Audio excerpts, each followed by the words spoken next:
Tonight we're learning more about EBT fraud. It's been on the increase all over the country. Thank you for joining us tonight at 10. I'm Rolly Hoyt. And I'm Faith Wooder. The benefit scams are a new trend when it comes to financial fraud, especially on the rise in this state over the last 6 months. Now, hundreds of people have called the Department of Human Services, shocked to find their food assistance accounts drained, often just hours after the government deposited their monthly amounts. THV 11's Catherine Rowley sat down with Attorney General Tim Griffin as she continues this 11 News investigation to see what his office is doing to combat these cyber criminals.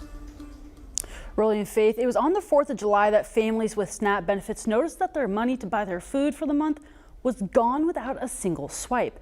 Attorney General Tim Griffin told me that there are 4 key principles that they are advocating for: prevention, advocacy, education, training, and awareness. This is not a new problem, but the criminals are getting more sophisticated in the way that they go about this. With the rise of criminals targeting families that receive SNAP benefits, Arkansas Attorney General Tim Griffin says that it's prevention that is key for keeping the benefits in the hands of Arkansas families instead of the criminals. Because once the money is gone, it's often impossible to recover it. And so what we want to do is inform people, educate people on what they can do to ensure that their money is safe.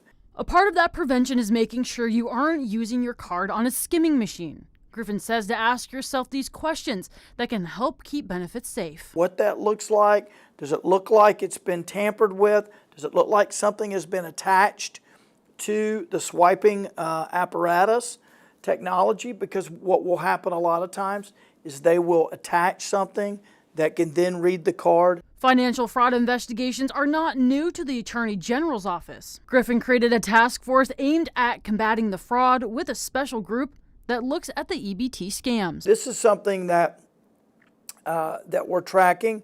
Now, as you know, we just started a financial fraud task force. Recently, we decided that we were going to add in people who are dealing with EBT scams. And particularly, we invited the Department of Human Services to come. Being vigilant about the purchases on the card and monitoring the account are 2 important steps to make sure your benefits are safe. But if you do fall victim, it's not likely you'll see any of that money back. We want people to report this because as we learn the new ways that the EBT scams are being conducted, then we can do a better job of educating and updating what we're telling to the public. The AG's office also said that there are multiple agencies that can take reports, but you can always call the AG's office and ask to file a report. I also reached out to the governor's office, and her director of communications, Stan Dubke, provided me with the following statement, quote, "Governor Sanders is working closely with the Department of Human Services and other state agencies to address these crimes in Arkansas, and she encourages all food stamp users to take measures to protect their PINs and other personal information from theft." Back to you.